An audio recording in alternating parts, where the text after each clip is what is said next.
السلام علیکم ورحمۃ اللہ وبرکاتہ۔ سفیر بٹی آفیشیل یوٹیوب چینل میں آپ کو خوش آمدید۔ ناظرین، اسلام میں والدین کا مقام بہت بڑا اور احترام کے قابل سمجھا جاتا ہے اور انہیں ربانی برکت تصور کیا جاتا ہے۔ قرآن مجید اور حضور نبی کریم صلی اللہ علیہ وآلہ وسلم کی تعلیمات میں والدین کے حقوق کی نمایاں حیثیت رکھی گئی ہے۔ قرآن مجید میں اللہ تعالیٰ نے والدین کے احترام، احسان اور ان کی اطاعت کا حکم دیا ہے۔ چنانچہ سورہ الاسراء میں فرمایا گیا کہ آپ کے رب نے حکم دیا ہے کہ آپ کو خدا کے سوا کسی کی عبادت نہیں کرنی چاہیے اور معروفی اور احسان کے ساتھ والدین کا احترام کرنا چاہیے۔ ناظرین، ایک باپ اپنے بیٹے کو چند نصیحتیں کرتا ہے جن کا تذکرہ قرآن پاک کی 31ویں سورہ لقمان میں کیا گیا ہے۔ وہ باپ یعنی حکیم لقمان اپنے بیٹے کو چند نصیحتیں کرتے ہوئے کہتے ہیں: بیٹا، اللہ کے ساتھ کسی کو شریک نہ کرنا، کیونکہ شرک تو بہت بڑا ظلم ہے۔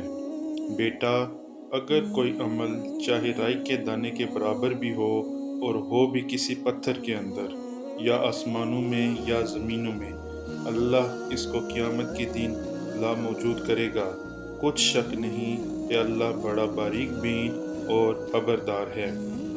بیٹا، نماز کی پابندی کرنا اور لوگوں کو اچھے کام کرنے کا مشورہ دیتے رہنا اور بری باتوں سے منع کرتے رہنا، اور جو مصیبت تجھ پر واقع ہو اس پر صبر کرنا، بے شک یہ بڑی ہمت کے کام ہے۔